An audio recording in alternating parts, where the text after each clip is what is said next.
അല്ല ഇതിലെന്നെ ഇപ്പൊ ആ സ്കിറ്റിനകത്ത് നായിക നടന്നിട്ട് കാല് വേദനിക്കും. കാല് വല്ലാത്ത വേദന, കഴപ്പ്, വല്ലാത്ത ഒരു വേദനയിലൂടെ കടന്നു പോകുമ്പോൾ നമുക്ക് വേണ്ടത് വേദന മാറാനുള്ള ഒറ്റമൂലി, ഇന്ദുപ്പ്, നവസാരം, കൊത്തമല്ലി ഇവയെല്ലാം ചേർത്ത് ചൂടുവെള്ളം അല്പം ചൂടുവെള്ളത്തിൽ തിരുമ്മി കാലിൽ തേച്ചാൽ നിങ്ങളുടെ ആ കാലുവേദന ആ സമയത്ത് മാറിപ്പോകും. ആശാന കഥ മാറി. ഇന്ന് പാലക്കാട്, കോഴിക്കോട്. അപ്പൊ ഇതിനകത്ത് നമ്മൾ ശരിക്കുള്ള അങ്ങനത്തെ മരുന്ന് വിൽപ്പനക്കാരെ ഒബ്സർവ് ചെയ്യണല്ലോ. തീർച്ചയായിട്ടും.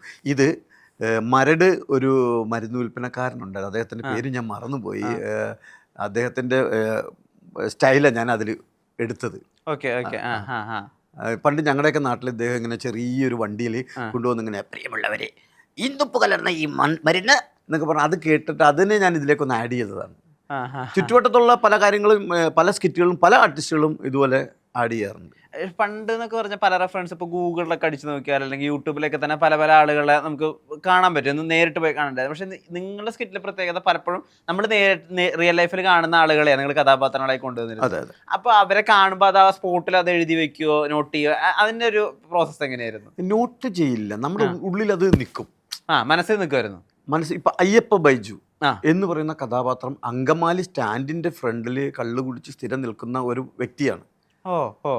അപ്പോൾ പ്രശാന്ത് അങ്കമാലി വന്ന് നിൽക്കുമ്പോൾ ട്രൂപ്പിൻ്റെ വണ്ടി വരാൻ വൈകുന്ന സമയങ്ങൾ ഇദ്ദേഹം കിടന്ന് കാണിക്കുന്ന ഈ ചേഷ്ടകളെല്ലാം കണ്ടാണ് മിക്കപ്പോഴും അദ്ദേഹം അവിടെ ഉണ്ടാവും, മദ്യപാനിയായിട്ട് അദ്ദേഹം ഉണ്ടാവും. അപ്പം ആ ഒരു കഥാപാത്രമാണ് അയ്യപ്പ ബൈജുവായി മാറിയത്. വഴിയേരികിൽ പതിതനായി എന്നൊക്കെ പറഞ്ഞല്ലേ ബൈജു. അത് ഈ അയ്യപ്പ ബൈജു എന്ന് പറഞ്ഞ ക്യാരക്ടർ അങ്കമാലി സ്റ്റാൻഡിൻ്റെ അടുത്തുള്ള ഒരു മദ്യപാനിയായ ഒരു സുഹൃത്തായിരുന്നു. ഇപ്പോൾ തമാശ എഴുതുന്നവരും അല്ലെങ്കിൽ തമാശ പറയുന്നവരും ഒരു പ്രശ്നമായിട്ട് പറയുന്നത് പൊളിറ്റിക്കൽ കറക്റ്റ്നെസ്സിനെ പറ്റിയാണ്.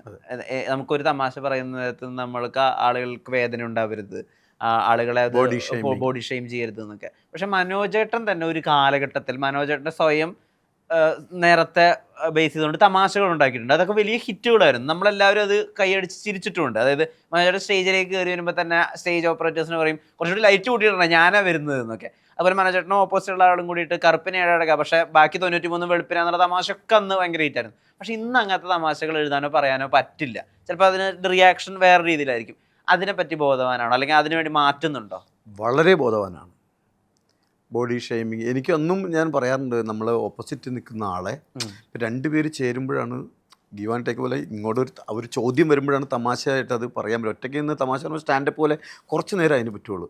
തമാശ അപ്പുറത്തുനിന്നുള്ള ചോദ്യം വരുമ്പോൾ അതിന് രസകരമായ മറുപടി പറയുമ്പോഴാണ് അതൊരു ചിരിയായിട്ട് വരുന്നത്. അപ്പോൾ ആ ചോദ്യം അത്തരത്തിലുള്ളൊരു ചോദ്യമായിരിക്കും. ആദ്യകാലങ്ങളിൽ ഇതൊന്നും പ്രശ്നമില്ലായിരുന്നു. ഏത് നമ്മൾ ഇത്തിരി നിറത്തെക്കുറിച്ച് പറഞ്ഞാലോ ഞാൻ ഇത്തിരി താഴ്ത്തി പറഞ്ഞാലോ ഒന്നും പ്രശ്നമില്ലായിരുന്നു. ഇപ്പോൾ അതിനെല്ലാം കുറച്ച് പ്രശ്നങ്ങളുണ്ട്. ശരീരത്തെക്കുറിച്ച്, വർണ്ണത്തെക്കുറിച്ച്, നിറത്തെക്കുറിച്ച് അതൊക്കെ ഇപ്പോൾ പറയാൻ പറ്റില്ല. ഇപ്പോൾ ഞാനൊക്കെ അന്നും ഇന്നും ഒക്കെ വളരെയധികം ശ്രദ്ധിക്കാറുണ്ട്. അശ്ലീലങ്ങൾ പറയാതിരിക്കുക. അശ്ലീല തമാശ പറഞ്ഞാൽ പെട്ടെന്ന് ചിരിക്കുമായിരിക്കും, പക്ഷെ നമ്മളെ അവിടെ വിലയിരുത്തപ്പെടുക ചെയ്യുന്നത്. ശരിയല്ലേ? നമ്മൾ അവരുടെ മുമ്പിൽ ഇത്തരത്തിലുള്ള തമാശ പറയുന്നവർ. എൻ്റെ ഒന്നും ഒരു CD-കളിലോ കാസറ്റുകളിലോ മോശപ്പെട്ട വാക്കുകളോ ഒന്നും പറയില്ല. നല്ല തമാശ മതി, അതാണ് ജനങ്ങൾക്ക് ഇഷ്ടം, അത് നിലനിൽക്കും. അതിൽ തന്നെ ഇപ്പോൾ മോശപ്പെട്ട അല്ലെങ്കിൽ ഡബിൾ മീനിങ് എന്ന് പറയുന്ന സമയത്ത് നിങ്ങളുടെ ഒരു സ്കിറ്റ് തന്നെ റെഫറൻസ് ആയിട്ട് എടുത്ത് പറയണം. അതായത് സന്യാസം പഠിക്കാൻ വേണ്ടിയിട്ട് പോകുന്ന വിദ്യാർത്ഥികളും മെയിൻ ഒരു സന്യാസിയുടെ ഒരു സൂപ്പർ ഹിറ്റ് ആയിട്ടുള്ള ഒരു സ്കിറ്റ് ഉണ്ട്. അപ്പോൾ അതിനകത്ത് പലപ്പോഴും സന്യാസിയെ ചോദ്യം ചെയ്യുന്ന ചോദ്യങ്ങൾ ചോദിക്കുന്നത് മനോജേട്ടനാണ്. ഇതെന്താ ഇങ്ങനെ ചെയ്യുന്നത്, ഇത് അങ്ങനെ ചെയ്തോടെ, ഇങ്ങനെ ചെയ്തോടെ, ഇങ്ങനെ ചെയ്യേണ്ട ആവശ്യമില്ലല്ലോ. ഈ സന്യാസിയുടെ പല പൊള്ളത്തരങ്ങളൊക്കെ പൊളിക്കുന്ന ആള് ചേട്ടനാണ്. ഇപ്പോൾ ഓരോ തവണ ഈ പൊള്ളത്തരം പൊളിക്കുന്ന സമയത്ത് ഈ മെയിൻ സന്യാസി മനോജേട്ടന്റെ ചെവി വന്നിട്ട് ചീത്ത വിളിക്കുകയാണ്. അതായത് നമുക്കറിയാം എന്താ രീതിയിലായിരിക്കും. അപ്പോൾ ഇവിടെ നിന്ന് ചോദിക്കുന്നുണ്ട് എന്താണത് എന്ന്. അപ്പോൾ പറയുന്നുണ്ട് ജ്ഞാനം കൊടുത്ത ജ്ഞാനം തന്നാണ്.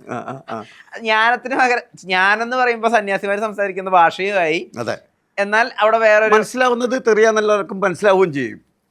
അപ്പം അതിന് ശരിക്കും അന്ന് കുറേ അധികം വർക്ക് ചെയ്തിട്ട് ഇതിൽ ഒരിക്കലും ഡബിൾ മീനിങ്ങിൽ പോകരുത് എന്നുള്ളൊരു ചിന്ത കൃത്യമായിട്ടുണ്ട്. ഡബിൾ മീനിങ് പറയുന്ന തമാശ വേണ്ട എന്ന് നമ്മൾ എന്ന് മിമിക്രി തുടങ്ങി അന്ന് മുതലേ ഇത് വേണ്ട. കാരണം അത്തരത്തിലുള്ള തമാശകൾക്ക് അധികം ആയുസില്ല. നമ്മളവിടെ ചെറുതാവുക ചെയ്യുന്നത്. ശരിയല്ലേ? ഒരു അച്ഛൻ, അമ്മ അല്ലെങ്കിൽ ഒരു ഫാമിലിയൊക്കെ വന്നിരിക്കുന്ന ഒരു സ്റ്റേജിൽ നമ്മൾ ഇത്തരത്തിലുള്ള തമാശകൾ പറഞ്ഞാൽ അത് നമ്മളെ കണ്ട് ഇങ്ങനെ ചിരിക്കുമെങ്കിലും അവരുടെ ഉള്ളിൽ നമ്മളൊരു മോശപ്പെട്ട വ്യക്തി പോലെയാണ് തോന്നുന്നത്. അത്തരം തമാശകൾ പൊതുവെ ഇന്ന് വരെ യൂസ് ചെയ്തിട്ടില്ല. അങ്ങനെ വേണ്ടാന്നുള്ള തീരുമാനം. എന്തിനങ്ങനെ തമാശ പറയണേ? അതിലല്ലേ ഈ എങ്ങനെയാണ് ലങ്കോട്ടി അണിയുക എന്ന് പറയുന്ന സമയത്ത് ഏകപാദേഹ ദ്വിപാദേഹ ടൈറ്റുക ഏറ്റം ടൈറ്റഹ നിക്കർ.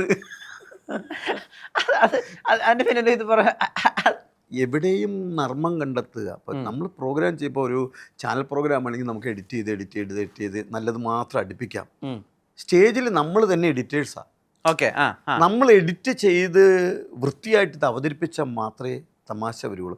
ഒരു തമാശ പറഞ്ഞു, 5 എണ്ണം പറഞ്ഞത് തമാശയല്ല, പിന്നെ 6ാമത്തെ തമാശയ്ക്ക് അത് ആ സ്കിറ്റ് അത്ര സുഖമാവില്ല. ഓക്കെ. അപ്പം ഈ 3 എണ്ണത്തെ ഞങ്ങൾ മുറിച്ച് കളയും, എന്നിട്ട് ഈ 6ാമത്തേനെ എടുത്തും കൂടെ അടുപ്പിക്കും. എന്നിട്ട് അതിൻ്റെ ലോജിക്ക് നോക്കി അതിനെ ചേർത്ത് കൊണ്ടുപോകും. അങ്ങനെയാണ് സ്കിറ്റ് ചെയ്യണത്. നമ്മൾ കുറേ ചിലവർ ഭയങ്കര തമാശ പറയും. ഇപ്പം നമ്മൾ TV ചാനലിൽ അരമണിക്കൂറാണ് കണ്ടൻറ്റെങ്കിൽ 1.5 മണിക്കൂർ ഷൂട്ട് ചെയ്യും. ഓക്കെ. 1 മണിക്കൂർ സാധനം എഡിറ്റ് ചെയ്ത് കളയും. എന്നാലാണ് അതിൻ്റെ കറക്റ്റ് പെർഫെക്ഷനിലെത്തുള്ളൂ. ഒരിക്കലും ഇങ്ങനെ സ്പോണ്ടേനിയസ് ആയിട്ട് തമാശ ഇങ്ങനെ പറഞ്ഞിട്ട് നമ്മൾ എഡിറ്റ് ചെയ്ത് കാണുമ്പോൾ ഉണ്ടാവില്ല. അതിനെ എഡിറ്റ് ചെയ്ത് അടുപ്പിക്കുമ്പോൾ നല്ലൊരു ഷോയാണ്. അത് തന്നെയാണ് ലൈവിൽ പ്രത്യേകത എന്ന് വെച്ച് കഴിഞ്ഞാൽ എഡിറ്റ് ചെയ്യാൻ സമയമില്ല. കൊണ്ടുപോയിട്ട് നമ്മൾ നേരത്തെ എഡിറ്റ് ചെയ്ത് സെറ്റ് ചെയ്ത് നല്ലൊരു പ്രോഗ്രാമാക്കി റിഹേഴ്സൽ ചെയ്ത് മാറ്റിയിട്ട് വേണം പെർഫോം ചെയ്യാൻ. ആ സമയങ്ങളിൽ ഇപ്പോൾ ഉണ്ണിച്ചേട്ടനും മനോജേട്ടനും ആയിരിക്കും അടുത്ത കൊമേഡിയൻ മലയാള സിനിമയിൽ എന്ന് വിശ്വസിച്ചിരുന്ന ഒരു വലിയ സംഘമുണ്ട്, ഞാൻ ഉൾപ്പെടെ. അതിന് കാരണം ഞാൻ പറയാം. അതായത് ജഗതി ചേട്ടൻ വന്നു, ഹരീഷ് രാഘവൻ ചേട്ടൻ വന്നു, അതിനുശേഷം സലീം കുമാറിൻ്റെ ഒരു കാലഘട്ടം ഉണ്ടായിരുന്നു. പതുക്കെ അത് സുരാജിലേക്ക് മാറി. സുരാജിന് ശേഷം പിന്നെ ആര് എന്നുള്ളൊരു ഘട്ടത്തിലേക്ക് അദ്ദേഹം പതുക്കെ സീരിയസിലേക്ക് കടക്കുന്നു. അദ്ദേഹം കുറച്ച് ചെറിയ സീരിയസ് റോളുകളൊക്കെ ചെയ്യാൻ വേണ്ടിയിട്ടുള്ള മാറ്റത്തിലേക്കൊക്കെ വന്നിരിക്കുന്നു. ബാബു ജനാർദ്ദനൻ സാറിൻ്റെയൊക്കെ സിനിമകളിലേക്ക് മാറി അദ്ദേഹം. അപ്പോൾ ചെറിയൊരു ഗ്യാപ്പ് വന്നു. അപ്പോൾ സുരാജ് ചേട്ടൻ്റെയൊക്കെ വരവോട് കൂടിയിട്ട് തന്നെ ഞങ്ങൾ വിചാരിച്ചിരുന്നു, അതായത് അടുത്ത ആ നായകൻ്റെ കൂട്ടുകാരനൊരു കോമഡിയൻ ഉണ്ടാവുമല്ലോ, ഫുൾ ടൈം തമാശകൾ പറയുന്നത്, അത് മനോജ് ചേട്ടനാവുമെന്ന് ശക്തമായിട്ട് വിശ്വസിച്ചിരുന്ന ഒരു കൂട്ടം ഉണ്ടായിരുന്നു. അവിടെ മനോജ് ചേട്ടൻ എന്താ വരാൻ? അതെന്താന്ന് വെച്ച് കഴിഞ്ഞാൽ ആ കാലഘട്ടത്തിൽ അങ്ങനെ ഒരു കോൺസെപ്റ്റ് ഉണ്ടായിരുന്നു, ഒരു നായകൻ്റെ ഒരു കൊമേഡിയൻ. ഇപ്പോൾ ദിലീപേട്ടൻ്റെ കൂടെ സലീം കുമാർ അങ്ങനെ ശോഭൻ ചേട്ടനൊക്കെ ഉണ്ടായിരുന്നെങ്കിലും എന്നെ സംബന്ധിച്ചിടത്തോളം ഞാൻ മനസ്സിലാക്കിയ ഒരു കാര്യം, സിനിമയിൽ എത്താത്തത് എന്താണെന്ന് പലരും ചോദിക്കും. ഒരു 8-10 സിനിമയിൽ അഭിനയിച്ചെങ്കിലും ചെറിയ ചെറിയ വേഷങ്ങൾ അഭിനയിച്ചെങ്കിലും ശ്രമങ്ങളാണ് ഒരു വ്യക്തിയെ രൂപപ്പെടുത്തുന്നത്. ഞങ്ങളൊക്കെ ചിന്തിച്ചിരുന്നത്, ഞാൻ സ്റ്റേജിൽ ഭയങ്കര കോമഡി കാണിക്കും, സ്റ്റേജിൽ സ്കിറ്റൊക്കെ ഗംഭീരമായിട്ട് ചെയ്യും. ഇപ്പം ഞാൻ ആ കാലത്ത് ഓർത്തു ആരെങ്കിലുമൊക്കെ വിളിക്കും, എന്നിട്ടൊരു വേഷം തരും എന്നൊക്കെ ചിന്തിച്ചിരുന്നൊരു കാലമാണ്. പക്ഷെ അതൊന്നുമല്ല. അന്നും ഞങ്ങളുടെ കൂടെ ഉണ്ടായിരുന്ന പല കലാകാരന്മാർ, അവർ ഇന്ന് നല്ല മെയിൻ നടന്മാരൊക്കെ ആണെങ്കിലും അവരന്ന് ഈ സ്കിറ്റ് അവതരിപ്പിക്കുമ്പോഴും, സ്കിറ്റിൽ ചിലപ്പോൾ ഒരു പേപ്പറെ കൊണ്ട് തന്നെ വേഷമൊക്കെ ആയിരിക്കും, എങ്കിലും അവരെന്നും ശ്രമിച്ചുകൊണ്ടിരുന്നു. എടാ നീ ഇന്നലെ എന്ത് നീ ഞാൻ വരില്ല, ഞാൻ സിബി മല്ലി സാറിനെ കാണാൻ പോവാ, അല്ലെങ്കിൽ ഞാൻ ഇന്ന സ്ഥലത്ത് പോവാം, നീ ഇന്നലെ വരാത്ത എന്താ, ഇന്നലെ ഞാൻ അവിടെ തെങ്കാശിയിലോ ഷൂട്ട് വരണം, ഒന്നുമില്ല എന്നാലും ജസ്റ്റ് ഒന്ന് പോയി. ഈ ശ്രമം നടത്തിയിട്ടുള്ള എല്ലാ എൻ്റെ സുഹൃത്തുക്കളും ഇന്ന് സിനിമാ താരങ്ങളാണ്. Okay okay okay. Saleem Kumar ഞങ്ങളൊക്കെ ട്രൂപ്പിൽ കളിക്കുന്ന സമയത്ത് ഞാൻ അദ്ദേഹത്തിൻ്റെ കുറച്ച് പഠിച്ചിട്ടുണ്ട്. അന്നും അദ്ദേഹം സിനിമയ്ക്ക് വേണ്ടി നടക്കാറുണ്ടായിരുന്നു.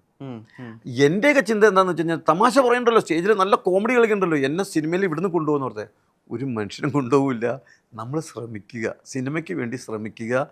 ശ്രമിച്ചു കഴിഞ്ഞാൽ 1 അല്ല 2 അല്ല 3ാമത്തെ പ്രാവശ്യം എവിടെയെങ്കിലും ഒരു സിനിമാ നടനായിട്ട് മാറാൻ സാധിക്കുമെന്നാണ് എൻ്റെ ഒരു വിശ്വാസം. എനിക്ക് ശ്രമങ്ങൾ ഉണ്ടായിരുന്നില്ല.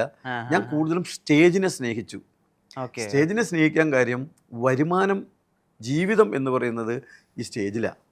അപ്പോൾ ഈ സ്റ്റേജ് വിട്ട് നമുക്ക് സിനിമയ്ക്ക് പോയി കഴിഞ്ഞാൽ ചിലപ്പോൾ 10 ദിവസം 15 ദിവസം എവിടെയെങ്കിലും പോയി കിടക്കേണ്ടി വരും, അല്ലെങ്കിൽ അവർ പറയുന്ന സ്ഥലത്ത് ചെല്ലേണ്ടി വരും. അന്നേരം ഈ സ്റ്റേജ് പരിപാടികളെല്ലാം മുടങ്ങിപ്പോകും, നമ്മുടെ വരുമാനം നിന്നു പോകും. അപ്പം അതുകൊണ്ട് അന്ന് ഏറ്റവും കൂടുതൽ ശ്രമിച്ചത് ഈ സ്റ്റേജിൽ ജീവിക്കാൻ വേണ്ടിയിട്ടുള്ള സ്റ്റേജിൻ്റെ പുറകെയുള്ള ഓട്ടമായിരുന്നു. ഇനിയിപ്പോൾ സിനിമയ്ക്ക് വേണ്ടിയൊക്കെ ശ്രമിക്കണം.